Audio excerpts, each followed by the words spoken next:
أعوذ بالله من الشيطان الرجيم. بسم الله الرحمن الرحيم. يا أيها النبي اتق الله ولا تطع الكافرين والمنافقين إن الله كان عليما حكيما. ده سورة الأحزاب دي أو سورة الأحزاب مدني سورة دي هجرتنا ورسته نازل شوی دی. د دې سورت دې ځکه کې قرآن کې دا 33 نمبر سورت دی او په نزول کې دا 90 نمبر دی. د آل عمران نه ورسته نازل شوی دی.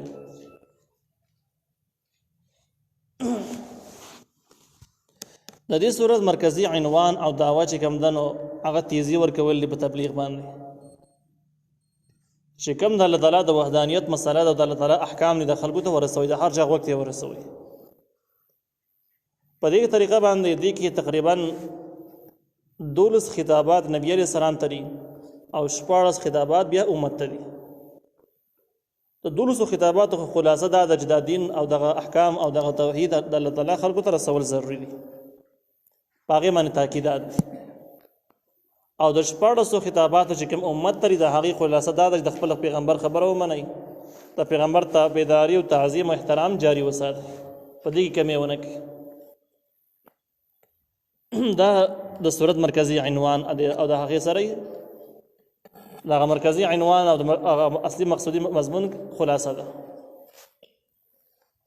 د دې صورت مناسبت د مخکینی صورت سره دا دی چې مخکې توحید مضمون ذکر شو په تفصیل سره، په دلایل عقلیه نقلیه مختلفو اندازونو سره د توحید ذکر شو. نو په دې صورت کې دغه توحید مخکې خلکو ته رسولو مضمون د خلکو ته ورسوي. دغه شان د مخکې توحید ذکر شو او توحید لپاره یو لوی رکاوټ دا و چې خلکو به د خلک د شفاعت قهریه قایلو او صبر چې خلک د شفاعت قهریه قایلی نو توحید ذهن ته نه کوزیږي. شفاعت قهریه دا د کافرانو او مشرکانو دا عقیده وه چې که موږ په ناحقه مانیم شو زموږ دین باطل هم شي، خو چې موږ د چا بندګي کوو نو دغه کس زموږ خبره په الله تعالی باندې په نعوذ بالله په زور هم منلی شي. دې د شفاعت قهریه وایي او د دې مشرکان قایلو. د لات بت باره کې دوی قایلو چې لات داسې بت دی چې دا په الله تعالی باندې زموږ خبره داسې منلی شي، په زور یې پې منلی شي. نو په دې صورت کې د شفاعت قهریه په تفصیل سره تردید دی د هغې نفي ده چې هېڅوک هم داسې کولی نه شي، په الله تعالی باندې هېڅوک هم خپله خبره منلی نه شي. نو په دې طریقه باندې دا هغه توحید د ثابتولو دپاره یو انداز شو، د هغې دپاره چې کوم یو رکاوټ دی د هغې رکاوټ د لرې کولو طریقه شو. نو دوی مناسبت یې د مخکیني صورت سره په دغه طریقه باندې شو. د دې صورت شان نزول باره کې امام خطیب شربینی رحمه الله تفسیر خازن لیکلی دی چې د دې د نازلېدلو وجه او سبب دا و چې کله د بدر جنګ وشو، د هغې نه وروسته د احد جنګ راغی. احد په ماتې چې کله وشوله د کافرانو، نو کافران د مکې د منافقینو سره میلاو شو او په شریکه باندې یوه سلا یې وکړله. هغه ځای منافقین هم ورسره ملګري دي، د کافرانو یو جرګه جوړه شوله او نبي علیه السلام ته راغله. نبي علیه السلام ته یې وویل چې د دې مسلو یو حل لټو، یوه صلح کوو، دا جنګونه او دا دشمنۍ د دې منځ نه ختمول پکار دي او دا ښه طریقه ده. نبي علیه السلام ورته وویل ښه جوړه صلح ښه شی دی، خو طریقې سره تاسو څه وایئ؟ دوی ورته وویل داسې کار وکړه چې ته د لات بت بد مه وایه، داسې مه وایه چې دا بت هېڅ نشي کولی، دا ګټه د هېڅ هم نشي کولی. ته داسې مه وایه چې دا د خدایي صفتونه نه لري، او داسې مه وایه چې دا به خلکو دا خبرې او دا مطالبات په الله تعالی باندې په زور نشي منلی. داسې مه وایه، په دې کې لږه ګزاره وکړه، د دې خبرې نه غلی شه. ته چې کله غلی شوې د دې خبرې نه خاموش شولې، موږ به داسې کار وکړو چې ستا د باقي دین مخالفت به پرېږدو، د مونځ مخالفت به موږ نه کوو، د روژې مخالفت به موږ نه کوو، د حج به موږ نه کوو، نور د اسلام څومره احکام دي او څومره اصول دي په هغې کې به سره مخالفت نه کوو، موږ به غلي شو چې بس ټیک ځان به انګاره کړو. نو په دې طریقه باندې به زموږ صلح راشي، جوړه به راشي. منافقین ویل دا خبره صحیح ده ځکه چې که داسې ونه شي جنګونه جوړېږي، جنګونو ختمول پکار د صلح ښه شی دی. نو دا خبرې چې کوم دي نو دوی راوړې نبي علیه السلام ته یې بیان کړلې. نبي علیه السلام له داسې خاص جواب نه ورکړه چې دا صورت نازل شو او د صورت خلاصه دا ده چې د کافرانو خبره ونه مني. د کافرانو چې کوم مطالبه او د هغې خلاصه مداهنت داسې نه وه چې کنه زمونږ بت را سره ومنه منلو خبره پکې نه وه خو دومره وایه چې د دې بت بد مه وایه یعنې په حقه خبره باندې خاموش پاتې شي چپ پاتې شي خبره د رښتیا د خو وایه خلکو ته دا مطلب شي هلته کې د دین رسول چې کوم دی دا فریضه وه بنیادي احکام چې کوم د خلکو د عقیدو سره تعلق لري د عمل سره تعلق لري د هغې رسولو باندې تیزي ذکر کول چې خلکو ته یې ورسوه او د کافرانو مطالبه دا وه چې تیزي پکې مه کوه لږ مداهنه څه سمه وایه چپ پاتې شي ځینې خبرو کې چپ پاتې شي نو د کافرانو مطالبه د مداهنت چې بس سستی شروع وکړه په هغه خبره باندې شمپوشي وکړه بس دومره وکړه نو په دې آیت کې د دغې کافرانو دغه وفد او دغه مطالبات مکمل تردید د جدي خبره د سره ونه مني او د اسلام پر رسولو کې د مداهنت نه او د چل ول نه د خبرې پټولو نه د سره چې کار وانه خلی الله تعالی یا ایها النبی اتق الله اے نبی علیہ السلام یرک ود الله تعالی یعنی مستقیل د الله تعالی نه بیره کې وسیږي او اکثر مفسرین لیکل چې دا خطاب نبی علیہ السلام ته دی لیکن مراد دې نه امت چې امت د الله تعالی یره برړه کې قائم دائم ساتي او د کافرانو سره د اسلام په حواله سره هیڅ قسم سمجھوتا هم نه کوي ولا تطع الكافرين والمنافقين تتابعداري مکه د کافرانو خلقو د منافقانو خلقو کافران چې د اسلام صراحتا ښکارا په ښکارا دشمنان منافقین چې پټ د مسلمانانو سره ښکارا د مسلمانانو سره همدردی اظهار کوي پټ د بل چا سره به تکي د منافقین وي دغه کافرانو منافقینو تابعداري مکه دا ولنه خطاب د نبی عليه السلام او ردی خلاصه هم دغه د حق دین خلکو ته پوره ورسوه او بده کې تیزی اختیار کړه خلک د مداهنت مطالبه کوي چې څه شبه کې نو بده کې سستی د سارونه کې ان الله یقین الله کان ذی علیم و حکیم حکمت والا وتبع او تابعداري کا دا دویم خطاب دی ما د هغه سو یوحى الیک جو وحی کی ته پیغمبره من ربک سره رب طرفنا ستارب ته ویل چې بس دا د خلکو ته ورسو دا ورسو خلک جړ سوی ته خلکو د سره ونه مني ان الله کان بما تعملون خبيرا یقین الله تعالی په هغه سمانه چې تاسو کوي خبر دی دا دویم خطاب هم نبی علیہ السلام ته دی او ردی خلاصه هم دغه تیزی ورکول له بداوت باندې وتوکل علی الله بروسه ساته په الله تعالی باندې وکفا بالله وکیل او کافی دی الله تعالی کارساز دا دریم خطاب د نبی علیہ السلام ته او ردی خلاصه دا ده چې ظاهری سوچ کول چې یاره په اسلام باندې موږ پورا عمل شروع کو دي کافرانو سره تعلق خراب شي اقتصاد به کمزوري شي او دغه شان د امنیت کې به کمزوري راشي نو چې کړه په دین باندې عمل کې داغه د لاسه د سکیږي نو توکل علی الله به توکل ساته په الله تعالی باندې الله تعالی لار جوړي وکفا بالله وکیل او کافی دی الله تعالی کارساز کارونه الله تعالی جوړي چې الله تعالی یقین برابر دی الله تعالی رضا کور د پاره یو کار کې نو الله تعالی به کارونه هم برابرای بیا ما جعل الله لرجل من قلبين نه دې ګرځوري الله تعالی د یو سړي د پاره دوه زرونه فی جوفه دغه په یو خټه کې دا هم تشبیه ده او هم توحید ثابتولو د پاره یو قسم له مثال دی او هم در تیزی ورکول او دعوت باندې تیزی ورکول د پاره یو طریقې کار هم دی کافران د سویلی چې بس سا قرآن صحیح سا دین صحیح دی دا خبرې ټیک دي لیکن صرف د الله بت بارے کې را سره گزاره کوا هغه بارے کې ما وایي چې نه شي کولای او د الله تعالی باندې چا خبرې منلې نشي په دې کې گزاره وکړه نو اوس الله تعالی دا مثال ذکر کوي چې الله تعالی په یو خټه کې دوه زرونه نه دی ګرځولي نو چې کله په یو ځل ته توحید یو پر کوز شي هغه د شرک خبرې نه کوزيږي به د الله مين او د الله سره گزاره کول پکې نه جوړيږي کم زره کې د الله تعالی د وحدانیت او د الله حق دنیا پر کوز شوی نو دا باطلی خبرې د غزل کې بیا زین نه نسی او نبی رسول الله حضرت دین کوز شوی دی اوس په دې کې بل خبره خو ناراضيږي دا ښکارا خبره شو کته وی چې د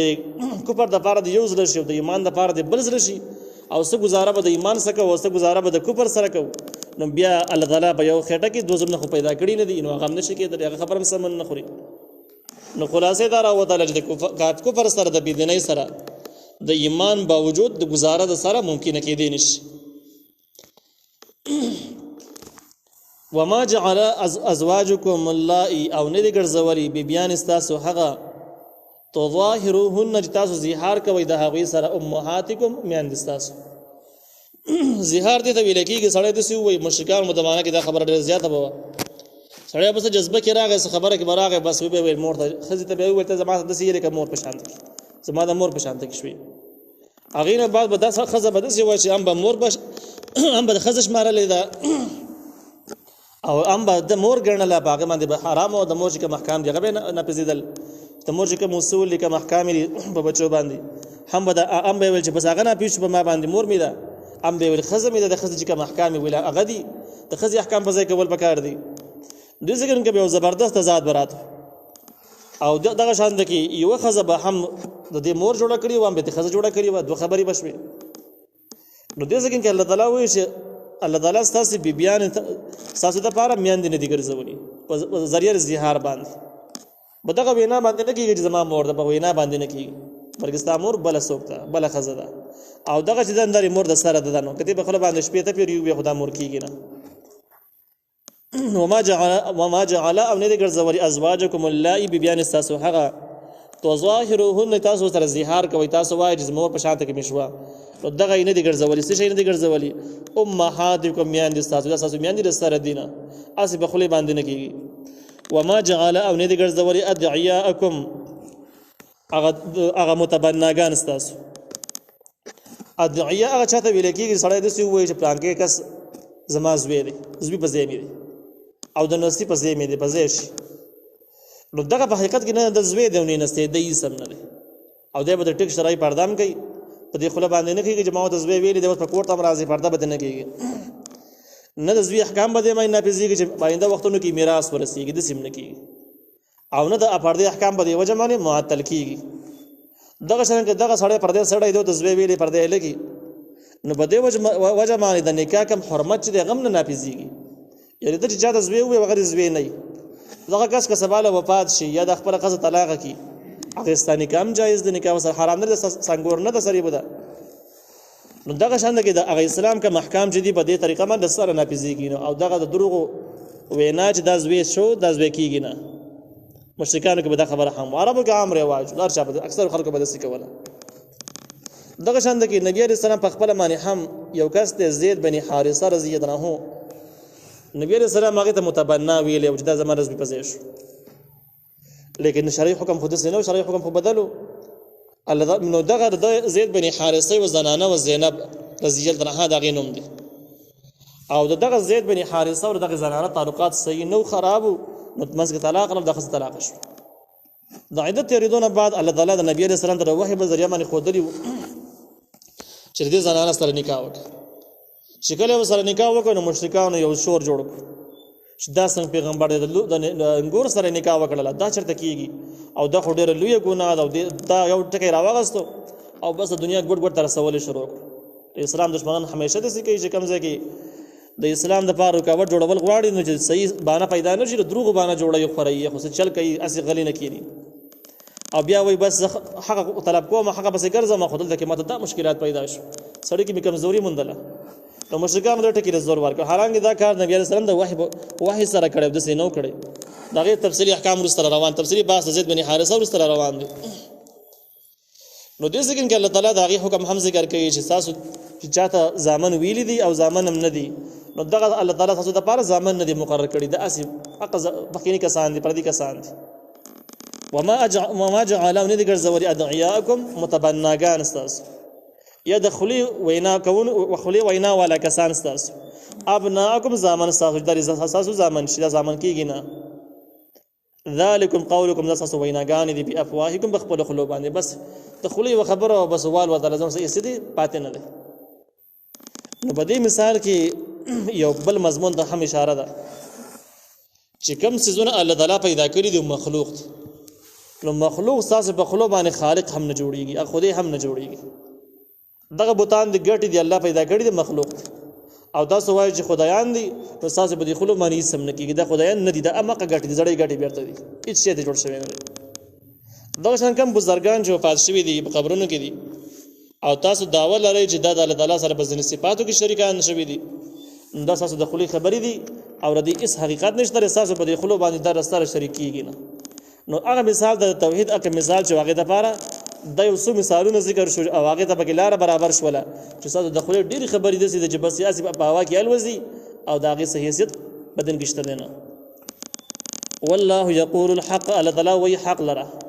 وهو يهدي السبيل او دا خای سملار الله رښتیا خبره کوي او سملار خای که خلک غواړي کنه غواړي خلک خوخیو کنه خوخی دا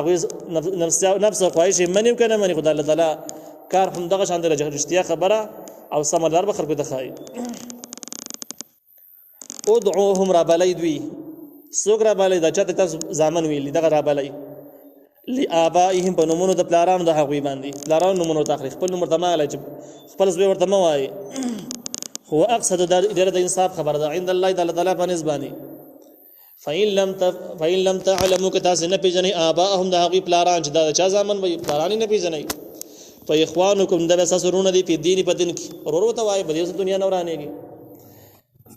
وموالیکم د غلامان ستاسو دي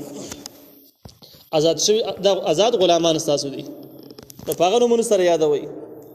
وليس علیکم پتا سبحانه جناح گناه دا یو عام قانون دی فيما بهغه څه کې اخطأتم تاسو به کې خطا شي کوم ځای کې تاسو خطا شي هغه د چاتر आवाज کولو په سلسله کې دی چې چاتر आवाज کوو چې د پلان کې زوی هغه د غزوینو د بل چا زوی ته په کې خطا شي نو بده کې سم سره نشته اس ګناه به کې ولكن ما تعمدت لیکن هغه چې قصد کړی قلوبکم زرون استاسو که قصدان هم ذکر کړل یو قسم راغستل بل ته منسوب کړی د پلان کې زویا نو دا به یقینا چې ګناه رب او دا جرم دی خطا کې چې بس کوم کې خطا شولې پنوم کې نو بده کې سم مسله نه پیدا کیږي وکانه الله تعالی غفور الرحیم بخون کې او رحم کوي